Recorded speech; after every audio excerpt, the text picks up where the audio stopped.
Hola, mucho gusto, bien, gracias por la invitación y todo excelente. ¿Tú qué tal? Qué bueno. Oye, Ale, pues nos gustaría que antes de empezar con este episodio nos puedas presentar un poquito sobre quién eres, o sea, qué es lo que haces, cómo te representas. Claro, bueno, mi nombre es Alejandra Jiménez, soy nutrióloga, me enfoco en todo lo que viene siendo en temas de medicina funcional, especialmente en temas de lo que es fisiología de la mujer, en todas las etapas, tanto en fertilidad, posparto, menopausia, etcétera. Y también pues involucran toda la parte pues hormonal de como ovario poliquístico o entre otros más padecimientos.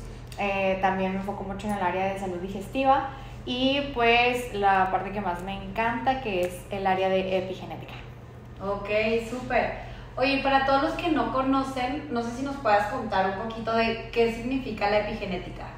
Bueno, en la epigenética básicamente se basa en que en esta rama de la salud nos enfocamos, todos nacemos o nos heredan pues con una genética que viene 50% por mamá y 50% por papá. En esa genética nosotros se nos van desarrollando durante nuestra vida candaditos que se abren o se cierran conforme a nuestro estilo de vida, alimentación, exposición a cierta contaminación, etcétera, estrés y demás. Entonces, la epigenética se basa en poder estudiar tu expresión genética y esos candaditos que pudieran tener un impacto negativo en tu vida, poderlos corregir o en este caso revertir si llega a ser pues cierta enfermedad y demás. Ok, ¿y qué tanto es como la parte que sí viene de los genes y qué tanto es como la epi, que es lo que puedes modificar? Bueno, ya ahí dependiendo, ahí entra como la rama de los estudios que se están realizando actualmente para ver cuánto impacto tiene ese gen. Y si, por ejemplo, no sé, X gen impacta un 50% tu genética y el otro 50% el ambiente, ¿sí? Entonces ahí nosotros nos enfocamos en trabajar ese 50% ambiental, que puede ser desde tu estilo de vida, alimentación, etc., para que el impacto disminuya ese 50%.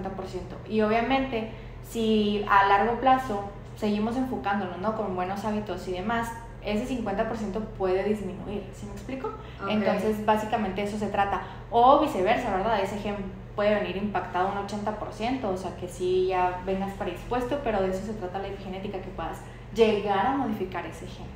Ok. Oye, Ali, como que luego se escucha mucho la diferencia entre lo que es como nutrigenética a epigenética. ¿Tú cómo lo diferencias?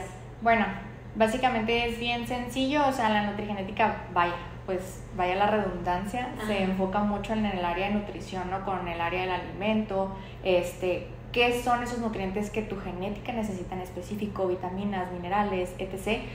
Por ejemplo, en los análisis que nosotros realizamos, viene básicamente tu necesidad en específica de alguna vitamina, de algún mineral, de algún alimento en específico que venga rico de ciertos nutrientes para poder, pues sí, o sea, como cubrir esa necesidad biológica, ¿no? Entonces, esa es como que la parte fundamental de la nutrigenética. Te digo, la epigenética, pues te digo, básicamente se basa como en analizar pues sí, o sea, tus genes, tu libro de usuario, básicamente, y ya ahí te va especificando de que no, pues tienes tal gen, su función es tal, etc. Ok, qué padre. Sí. ¿Y qué ejemplo nos podrías dar así como más concreto de una persona que haya cambiado ese gen? O sea, como que ya lo traía predispuesto y sí, lo haga. Claro. Bueno, hay muchísimos casos, la verdad es que ya ahorita, pues bueno, o sea, se puede ver con muchos ámbitos. Por ejemplo, uno sería muy importante, el del sueño. Yo en el área de la consulta, para mí hay 5 pilares. Normalmente los libros de la escuela te dicen que son 3 o así, entonces para mí son 5. Que el número 1 pues obviamente sería la alimentación. El segundo para mí sería la respiración, o sea, respirar de manera correcta puede hacer un cambio rotundo en tu vida. De hecho, pues a lo largo de la historia hemos visto que, pues bueno, para algunas culturas la respiración es muy importante, por ejemplo la cultura china y demás, y a lo largo de la historia pues ha perdido un poco de peso todo eso. Apenas en estos tiempos como que está retomando, está un poquito así de que trend, de que pues ejercicios de respiración, meditación, etcétera. Pero en sí, pues sí se perdió el impacto, más sin embargo en la cultura mexicana no está tan arraigada. pero la respiración hace un cambio rotundo en el estilo de vida de la persona. Entonces, bueno, después de ese, para mí sería el ejercicio. La verdad es que es el antioxidante más poderoso que tenemos y el que nos puede dar muchísima longevidad a largo plazo, porque el hecho de no solo hacer ejercicio a nivel cardiovascular, o sea, de que como temas de cardio, sino más bien enfocado en fuerza, o sea, tiene unos impactos súper positivos en la parte de longevidad en específico, porque el hecho de construir músculo a largo plazo pues evitas que tengas lesiones, bueno, en la vejez más bien, o sea, que llegues un poco más fuerte, que pues las rodillas y demás no anden doliendo por ahí. Entonces, bueno, esa es la parte fundamental. También en los temas de fertilidad es muy importante que ahí la mamá pues también tenga buenas reservas de músculo y demás. Claro, porque en la medida que va creciendo músculo, pues también vamos eliminando esa grasa. Entonces, por ende, pues es como un efecto pro a nivel de todo, ¿no? Y ya después del ejercicio sería el sueño. Entonces, para mí es súper fundamental el sueño. ¿Por qué? Porque también es el antioxidante más importante que tenemos y es gratis. O sea, el hecho de que nosotros produzcamos melatonina, ahora pues se usa mucho el suplemento de que, ay, toma melatonina, etc. Y la verdad es que no necesitamos tanta melatonina para poder concebir el sueño.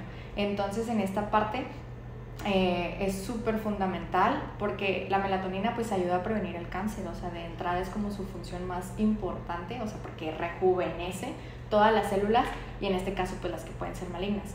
Y bueno, y ya después el tema del cortisol, o sea, el poder tener el control del estrés, o sea, de que realmente involucrar prácticas donde podamos controlar picos de cortisol altos durante el día, o vaya, pues hacernos más tolerantes a situaciones de estrés, porque también se ven los dos polos, o hay personas muy pacientes pero que se estresan por cualquier cosa, o viceversa, las personas que somos muy explosivas, pero pues también nos estamos siempre en un estrés crónico. Entonces, en ambas partes hay que crear, pues sí, alternativas que nos ayuden a controlar esa parte.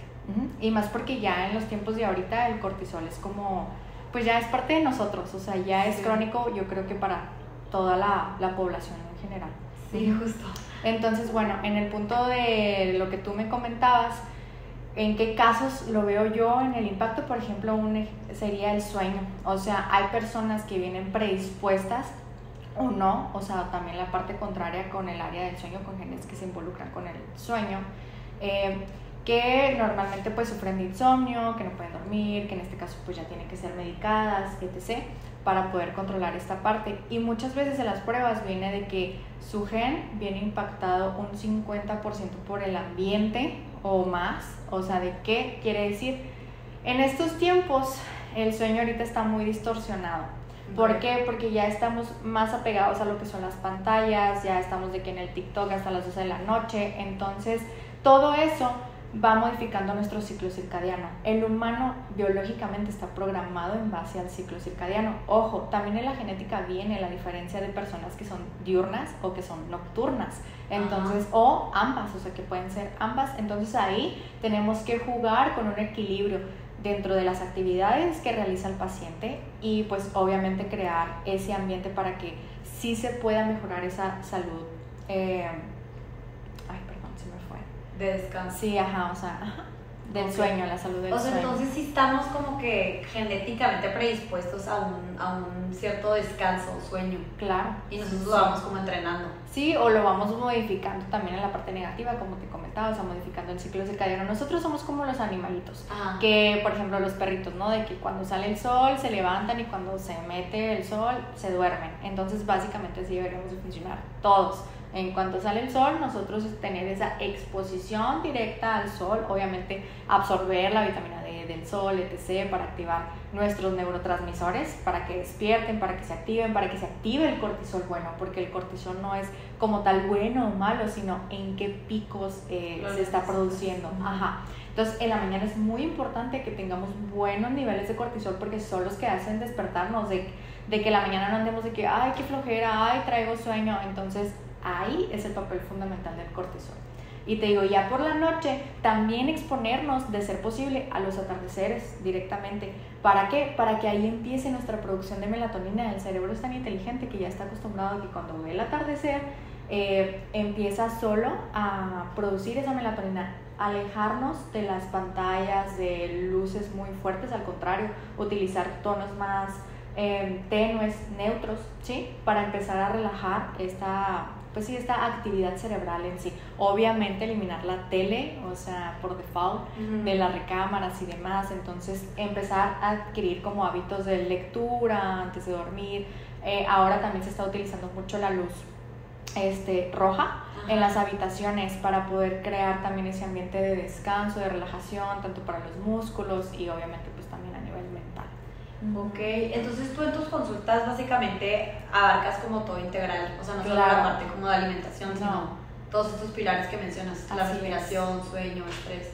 Sí. Ok, y o sea, básicamente como que el efecto negativo se podría decir de no tener como el foco en todas estas áreas es que te desbalanceas como hormonalmente. Sí, claro, mira, haz de cuenta que nosotros somos como una máquina, como un carro. Si algún embranaje deja de funcionar, le falta aceite, etcétera, poco a poco va a ir descomponiendo lo demás. Entonces básicamente así funciona también nuestra biología.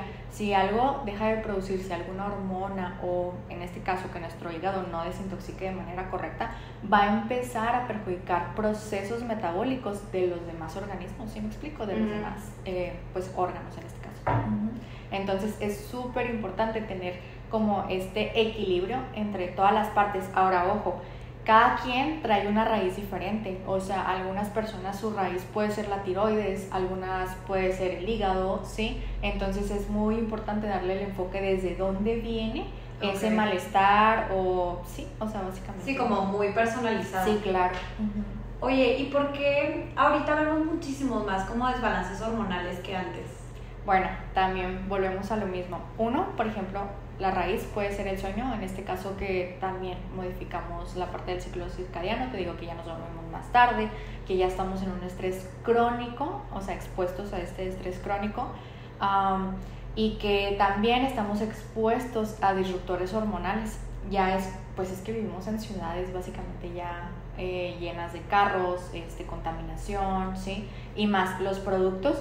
Antes, pues tú no necesitabas tanto producto de skincare, ¿no? O sea, empezando por ahí. Y ahorita a las niñas desde los 12 años ya les están diciendo ponte todas estas cosas, y obviamente no conocemos los ingredientes de ningún producto. O sea, es muy raro que lleguemos a entender tan siquiera algún nombre de cierto producto, o sea, porque pues vienen muy complicados. O sea, si tú no lo entiendes, o sea, si no tienes la capacidad de entender ese nombre que viene escrito en los ingredientes de ese producto, ¿qué te hace pensar que te lo puedes poner? ¿Sí me explico? Claro. Entonces, te digo, pues ya estamos más expuestos a esas sustancias que a nivel endocrino modifican pues estas células, por así decirlo. Y eso tiene obviamente relación con que ahorita las mujeres están batallando muchísimo con la fertilidad, ¿no? Sí, o sea, obvio. O sea, cada vez nos alejan más de nuestra naturaleza, ¿sí? O sea, básicamente, pues, te digo, o sea, tendríamos que estar funcionando conforme al ciclo circadiano, a no ser unas máquinas, o sea, controlar el estrés, estar más relajados, o sea, básicamente una vida de campo sería lo ideal, o sea, donde no haya estrés, que te relajas, te duermes temprano, te levantas temprano, o sea, tienes actividad física, comes saludable, o sea, más pegado a la naturaleza. Eso sería lo ideal, ¿verdad? Pero ahorita en estos tiempos pues estamos un poquito alejados de esa naturaleza que debería de ser pues nata básicamente, pero pues ya con el tema de urbanización y demás pues no es tan posible, pero hay alternativas, ¿no? Ahora que se opta por temas de suplementación y obviamente pues consumir alimentos lo más orgánico posible. Hay una lista que sale cada año donde vienen los alimentos que deberían de consumirse orgánicos. O sea, hay alimentos que no necesariamente tienen que ser, porque pues la mayoría de los alimentos orgánicos son más costosos. Entonces una alimentación así sería más costosa. Y para este tipo de pacientes, o sea, lo ideal sería, te digo, basarnos conforme a esa lista. Si hay ciertos, por ejemplo, la espinaca normalmente siempre sale de que sí hay que consumirla orgánica. Sí valdría la pena ahí, por ejemplo, invertirle en que sí sea de calidad, ¿no? Porque pues la mayoría viene llena de pesticidas, etc. Entonces, pero por ejemplo, frutas con cáscara, verduras con cáscara, etc. Ahí no hay tanto inconveniente. ¿Por qué? Porque tal vez esos contaminantes pues se queden en la capa. ¿Sí me explico? Entonces no por dentro, no llegan. Ajá. Ok. Y bueno, yo sé que todo es como que muy personalizado, pero en términos generales para todas las mujeres que están batallando con el tema de fertilidad, ¿cuáles serían como tus 3 básicos de los que tienes que poner foco para este tema? Claro, mira, pues yo creo que principalmente me enfocaría en la parte del sueño. Okay. O sea, para mí sería primordial la área del sueño. De ahí, o sea, básicamente podemos sacar de raíz como si hay deficiencias con la vitamina D y demás, o sea, porque se van enlazando con la resistencia a la insulina, básicamente también. Yo creo que también ponerle mucha atención a la parte de los ciclos, si son regulares, irregulares, qué tantos días, porque también vamos normalizando menstruaciones dolorosas o muy largas y pues en teoría eso no es normal, ¿sí? Entonces esa es la parte como que también ponerle atención pues sí, básicamente la menstruación. Y yo creo que por último, el estrés. O sea, yo creo que también juega un papel fundamental en esta parte. Ahora, ojo, es muy importante ver los 2 pilares, porque en la parte de fertilidad, para hacer un bebé, son 2, mamá y papá. Entonces, creo que también se crean, o en este caso tenemos muy inculcado de que solo la responsabilidad la lleva la mamá y todo el peso se enfoca en las mujeres, y pues el 50% también es del hombre. Entonces también hay que checar, o sea, qué hábitos tiene papá, si hace ejercicio, si come saludable, si no tiene vicios, etcétera, etcétera. ¿Por qué? Porque a mí me encanta el área de fertilidad, o sea, yo creo que es la área que más disfruto. Todas me encantan y obviamente pues lo más que puedo aportar en cada una de ellas, pero el área de fertilidad es como de que me encanta saber, ¿no? O sea, que estoy impactando de una forma muy positiva esa creación. Sí. Entonces, en esa parte hay algo que se le llama el trimestre 0, que es preparar a mamá y a papá 3 meses, que al final se vuelven 6, previos, donde ahí mejoramos ciertas deficiencias, ¿no?, que puedan tener mamá y papá. Y ahí juega, pues te digo, el rol importante. O sea, ya es como de que vemos si tiene estrés, si tiene mala higiene del sueño, más pues deficiencias en algunos nutrientes, pues es de que puede haber complicaciones o ya las están teniendo, ¿sí? Sí. O sea, básicamente se enfocan en los 5 pilares en esos 3 meses. Sí, ajá, sí, básicamente. Entonces, en las pruebas también evaluamos todo. Ya si viene algún gen que puede impactar de manera negativa también para ese bebé, nos enfocamos en revertir ese impacto, ya sea de mamá o de papá, para ese futuro bebé. Y en serio, o sea, bueno, ya está comprobado en estudios científicos que esa preparación previa de mamá y papá impacta los primeros 20 años de vida de ese bebé. O sea, es como si le compraras un seguro de vida a ese bebé por los primeros 20 años de vida. Claro, les digo, al final del día la epigenética se basa en el estilo de vida que puedas desarrollar en el futuro. Entonces, sí, aunque nazcas con la mejor genética del mundo y pues tus hábitos siguen siendo como no lo más ideal, pues puede que puedas desarrollar después algo, ¿no? Pero en sí, o sea, ya de que te aseguren que todo pueda salir bien desde los primeros 20 años de vida es un súper ganar. Claro, es una predisposición. Y hablo no solo de enfermedades, no sé, diabetes, hipertensión, sino ahorita de lo que más estamos viendo, ansiedad, autismo, depresión, ¿sí? Entonces, en eso tiene un impacto súper significativo. Ok, o sea, también las enfermedades como de autismo y todas las de como salud mental están súper ligadas también a los temas como hormonales. Sí, claro, o sea, principalmente ahí juegan el rol de ciertos genes que se involucran también con la salud a nivel neuronal, ¿no? Entonces, que se basa en que el tubo neural del bebé se desarrolle de manera correcta y demás, entonces que tenga los nutrientes correctos, o sea, ya aquí vas jugando pues con qué nutrientes se va ligando con cada, pues tal vez enfermedad y demás. O sea, sabemos que en la nutrición las enfermedades de depresión, ansiedad, etc., pues están muy ligadas con la calidad de salud intestinal, ¿sí? Entonces, ya hemos escuchado que los intestinos son nuestro segundo cerebro y demás, entonces tiene un claro enlace, o sea, entre los intestinos y nuestro cerebro. O sea, es un ¿Por qué? Porque, rol. ¿cómo explicarías eso? O sea, ¿por qué es el segundo cerebro? Bueno, pues básicamente te voy a poner un ejemplo así bien padre, que yo les explico mucho en consulta. Nuestros intestinos es como si fuera un bosque. El bosque, hazlo como tú quieras, ya sea con húmedo, con honguitos, con plantitas, muchos árboles, animalitos, lo que sea. Así es nuestro intestino, tiene mucha biodiversidad. Y ese intestino pues va creando bacterias buenas o bacterias malas, que pues en este caso como tal, las bacterias malas son las que serían proinflamatorias, ¿no? O sea, en este caso que crean una inflamación a nivel sistémico.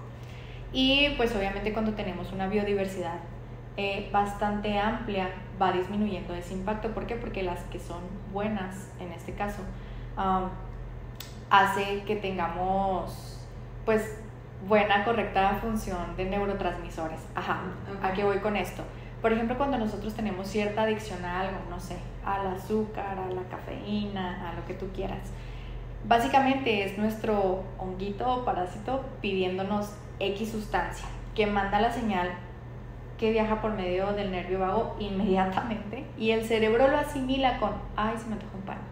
Ay, se me antoja la coca, ¿sí? Entonces básicamente son nuestros parásitos hablando. Entonces esto se correlaciona completamente también, o sea, con lo que sentimos. Porque, por ejemplo, cuando ya en este caso el intestino empieza a estar dañado, los neurotransmisores que captan, por ejemplo, en este caso la serotonina, etc., se empiezan a tapar. Entonces ya deja de haber esas conexiones y por ende pues no hay producción de, en este caso, neurotransmisores pues positivos, ¿no? Sustancias químicas cerebrales positivas. Entonces ahí empiezan las personas a tener depresión, ansiedad, etcétera, etcétera. Entonces pon mucha atención así cuando veas tal vez personas que digas, ay, esta persona a lo mejor anda depresiva o con ansiedad, ¿cómo come? O sea, normalmente es de que andan con la maruchan, con las papitas, etc. Entonces sí juega un rol muy importante. Y digo, hasta siento que nosotros mismos, ¿no? O sea, como que los días que estás como, no sé, como foggy mental y como ansiosa y así, luego sí puedes como que medio ligar la relación con tus hábitos y después que has comido como cosas como sin nutrientes, Claro. o inflamatorias o así. Sí, por supuesto, o sea, totalmente. O sea, el intestino básicamente nos dice también cómo nos vamos a desenvolver en nuestro día. O sea, tiene un rol tan importante que conforme está la salud intestinal, también depende cómo tomamos las decisiones en ese día. O sea, si estamos de buen humor, si estamos de buen humor, o sea, tiene mucho que ver. Porque todas las emociones también sabemos que se sienten en los intestinos. O sea, si tú te enojas, te inflamas. Si estás nervioso, se te revuelve el estómago. O sea, todo se siente en los intestinos. Entonces sí es muy importante cuidar mucho la parte de salud intestinal y pues básicamente eso. Sí, qué onda. Y por ejemplo, o sea, ¿cómo dirías tú que es el error más común que hacemos como ahorita para desbalancear nuestra microbiota? O sea, creo que ahorita era lo que mencionabas de que pues los alimentos que estamos consumiendo no son los mismos, hay muchos disruptores hormonales, pero ¿qué crees tú que es lo que estamos haciendo como que no nos estamos dando cuenta para alimentar tanto estas como bacterias malas? Bueno, creo que debemos empezar desde la raíz, considerando que México es de los países número 1 y número 2 en obesidad y diabetes a nivel mundial, ¿no? Y debemos de poner atención cuáles son estas empresas, ¿no? que dominan el mercado. Entonces, entrando desde la comida rápida, de que la hamburguesa, las papitas, las galletas, la soda, ¿sí? Entonces, por ejemplo, en Oaxaca, o sea, allá no toman agua, toman coca. Entonces, desde ahí, o sea, tú dices, hay un problema a nivel, o sea, social, de población social, a nivel, de salud pública, que, o sea, a nivel cultural, pues no tenemos arraigados como tal esos hábitos, ¿no? Entonces, nuestra costumbre pues es de que no me eché lonche y voy al Oxxo y voy por las papitas, voy por el gansito, ¿sí? Entonces básicamente pues es empezar de raíz. Entonces ahí más bien sería en la medida de lo posible crear más cultura alimentaria, ¿no? Para todas las personas, o sea, de qué manera así sumar, empezar desde la primaria, enseñarles cómo comer bien. O sea, ahora las mamás pusieron el grito en el cielo porque les quitaron las papitas y esto y el otro en las primarias y oye, es que, o sea, no ves el problema a nivel salud pública que está habiendo de diabetes y obesidad, o sea, necesitamos trabajar de raíz. Y te digo, ir también con esos mismos niños a educarlos con qué alimentos sí. Aquí entra una regla muy padre que yo les digo mucho a los pacientes. Cada semana, cada quincena, cuando pueda, juegue con esta regla de 3 frutas de 3 colores diferentes y 3 verduras de colores diferentes. Obviamente si se puede más, pues más, o sea, entre más diversidad, vamos creando esa diversidad a nivel de la microbiota. Entonces es muy importante jugar con todos los colores de verduras, con todos los colores de frutas y empezar a jugar con esa mezcla de alimentos. Entonces desde ahí podemos contribuir de una forma muy positiva a nuestra microbiota, con esa biodiversidad. Okay. Porque también siento que ahorita está como de moda que te dan el botecito de probióticos y con eso balanceas tu microbiota, pero pues no, son un aliado, ¿no? Sí, no, y también ojo con eso, o sea, podemos crear sobrecrecimiento de bacterias con probióticos, o sea, es que no todo es para todos, o sea, todo se tiene que personalizar y saber desde qué punto estamos empezando, porque a eso voy, o sea, creamos un sobrecrecimiento de bacterias y puede crear un efecto que perjudique nuestra salud en vez de que sea positiva. Entonces tenemos que cuidar mucho esa parte de qué probióticos vamos a usar, o sea, qué cepas necesitamos. Entonces sí es muy importante ahí cuidar como esos pequeños temas, detalles. Oye, y ahorita que hablas de cepas, háblame un poquito más de eso, o sea, ¿cómo que cada bacteria se enfoca en una cosa? O sea, ¿cómo funciona ese tema? Bueno, haz de cuenta de que también hay una prueba en específico que evaluamos toda la microbiota gastrointestinal. Ajá. Y podemos evaluar, o sea, de que si hay sobrecrecimiento de algunas bacterias y demás.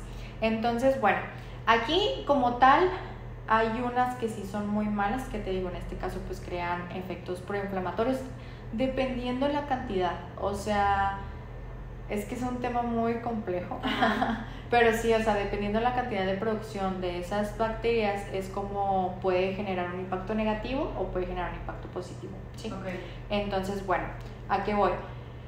El tema de las cepas, más bien, entra como la parte si hay activo como ciertos parásitos, o sea, hay parásitos oportunistas que los oportunistas pueden ser desde los que te pueden causar una diarrea así simple, como la diarrea del viajero, ¿no? En este caso, o que la podemos tener sin darnos cuenta y nada más existe, ¿no? Y no nos puede causar nada, pero a largo plazo puede ser el que repunte ahí con cierto malestar a nivel gastrointestinal, ¿sí? Entonces, te digo, hay demasiada variedad, mucha variedad, pero te digo, depende la cantidad de cada una. Ahora, por ejemplo, con estas bacterias oportunistas, te digo que existen y nada más están, esa también puede ser la causante de que, ay, se me antojan las papas, ay, quiero pan. Entonces ahí entra el papel fundamental de desparasitarnos. Es muy importante desparasitarnos y creo que también esa cultura no la tenemos. Obviamente hay que apoyarnos de un médico, en este caso un profesional de la salud que nos pueda recomendar en qué momento hacerlo, cada cuándo, etc. Entonces sí, creo que sí, es que también siento que hay un como importante que por ahí, o sea, como que pensamos que la desparasitada es mala porque te barre toda la microbiota como si fuera un antibiótico, ¿no? Pero pues realmente también depende, ¿no? De qué estás usando para desparasitarte. Claro, ahora, no es necesariamente, bueno, les digo, todo depende desde dónde empecemos, pero hay antimicrobianos naturales, o sea, que los podemos tomar de forma natural, que en este caso previene la producción de esas bacterias o nos ayuda a eliminar esas bacterias. Entonces, yo, por ejemplo, uso mucho el aceite de coco con orégano y pues antes de cepillarme los dientes o así en la mañana me hago un enjuague con ese aceite en la boca y pues ya, obviamente lo tiro en el bote de basura, o sea, no en el lavamanos, perdón, para que no se queden como esas bacterias. O sea, es como, ya les digo, entra más un papel de cultura, de hábitos que relacionarnos para empezar como a crear este ambiente, pues sí, o sea, positivo. Les digo, al final del día todo suma, o sea, todo suma y va jugando una cosa. Sí, vas integrando poco a poco cosas. Y eso que haces en la mañana es como el oil pulling, ¿no? Que le llaman. Sí. Con aceite. Ajá, sí. Y eso sirve como para equilibrar las bacterias o eliminar, algunas algunas bacterias, sí, y también pues a veces tomo de que 2 cucharaditas o me apoyo de suplementos, ¿sí? Que pues tengan menta, pimienta, etcétera, para apoyarme un poquito con esos antimicrobianos. Ok. Oye, ¿y tú, o sea, en tus pruebas, entonces detectas, por ejemplo, la microbiota cómo está? O sea, qué tantos buenos, qué tantos malos. Sí, o sea, básicamente es un escáner de tu microbiota y les digo, básicamente pues en ese caso de esa prueba a mí me encanta porque también me ayuda mucho saber cómo estamos a nivel mental, ¿no? O sea, te digo, cómo se correlaciona completamente con, en este caso, pues nuestra salud neuronal. También siento que está muy relacionado con los pacientes que presentan, pues en este caso, TDAH, ¿sí? Hiperactividad y demás, o sea, se relaciona completamente. Y yo veo su mejora en temas de concentración y un montón de cosas. Ok, wow. Sí. Entonces, si pudieras como que resumir, yo sé que hay muchísimo, pero como un consejo que darías como a las personas que traen temas digestivos de que empieza con esto, ¿qué recomendarías tú? Bueno, yo sí recomendaría completamente que dejáramos a un ladito lácteos, comida ultraprocesada, y todo pues el tema. Ay, con el gluten es un tema medio conflictivo porque como tal, ahorita está como muy de moda de que gluten free, etc. A veces no es tan necesario como eliminar por completo el gluten en algunas personas. Les digo, esto depende mucho del paciente. Pero bueno, sí en esa parte, o sea, hagan la prueba, aléjense un mes de todo ese tipo de alimentos, empiecen a jugar con las verduras, con las frutas, con los colores, ¿sí? Y ustedes solos, o sea, se van a dar cuenta de que su cuerpo les va pidiendo, o sea, de que ya no se les va a antojar la galleta, se les va a antojar el pepino, y etc. Entonces, o X fruta. Claro, el cuerpo te empieza a hablar. Así es.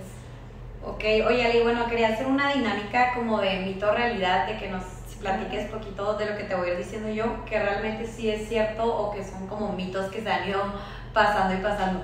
Primero, bueno, ¿el café afecta realmente tus hormonas o si es bueno? Sí, sí las afecta. Ok.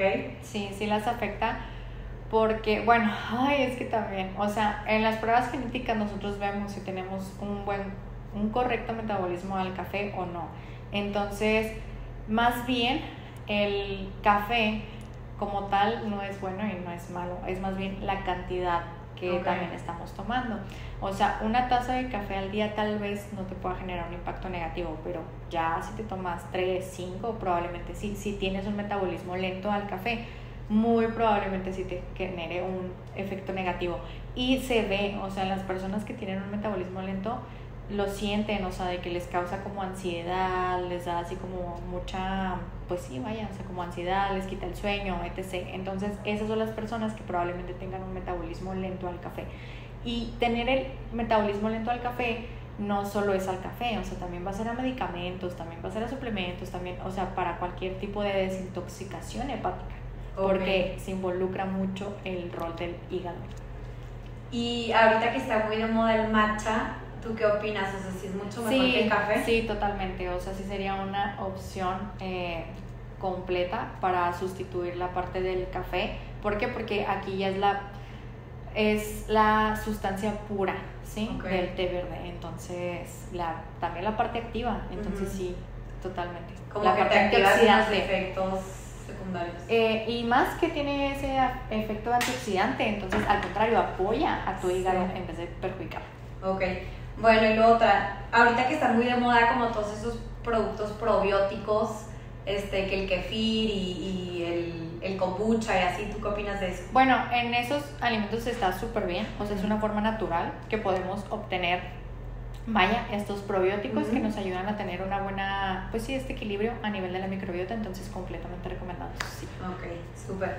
Y luego, ¿el ayuno intermitente sirve para todos?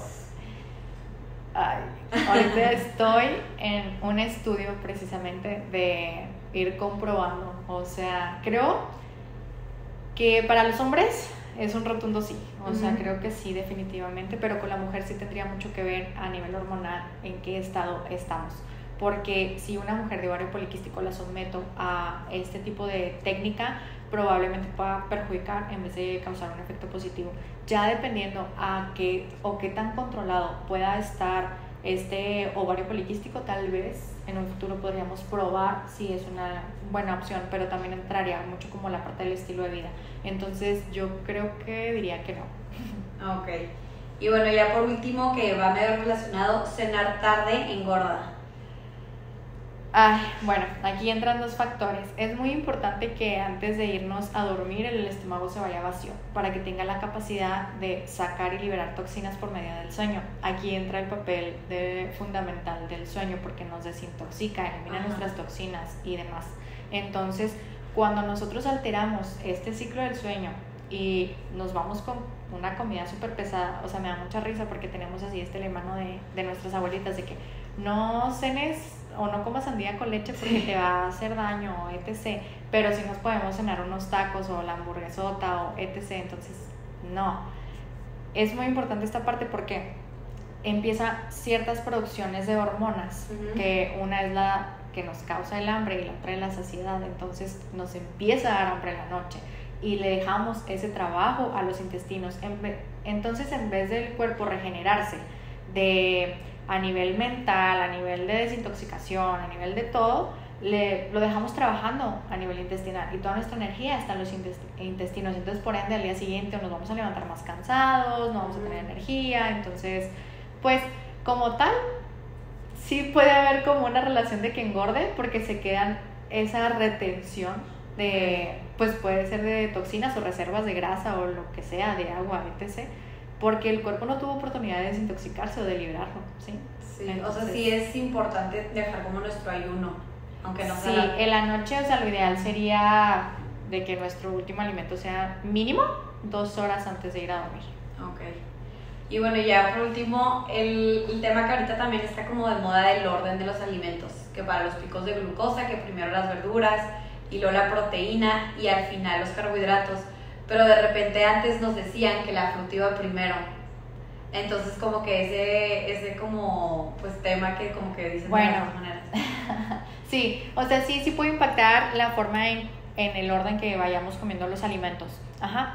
Pero pues también aquí, o sea, volvemos a lo mismo, o sea, de que te levantas y vas y picas la galleta, o sea, y no te va a generar un mismo pico de glucosa una galleta que una fruta, ¿sí me explico? Pero tal vez si eres un paciente predispuesto a tener resistencia a la insulina, pues sí, lo ideal no sería comenzar con frutas, o sea, que te puedan generar esos picos de glucosa altos. O sea, optaríamos por un desayuno rico en proteínas, huevo, espinacas, etc., para controlar ese pico de glucosa. Entonces te digo, podría variar, pero sí, lo ideal sí es muy importante tener como esta metodología con los alimentos.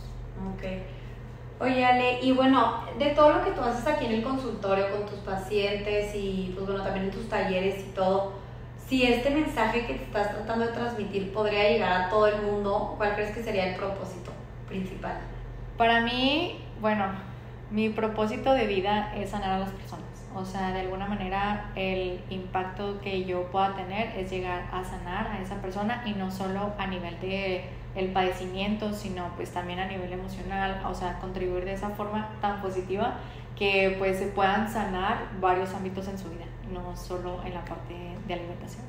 Ay, qué bonito. Pues sí lo estás logrando. Muchas gracias. Oye, Ale, pues muchas gracias por tu tiempo. La verdad creo que estuvo muy interesante todo esto que nos compartes. Sí. Ya igual, pues si nos quieres compartir tus redes o dónde te pueden encontrar. Sí, claro, bueno, yo estoy como Nutri Ale Jiménez.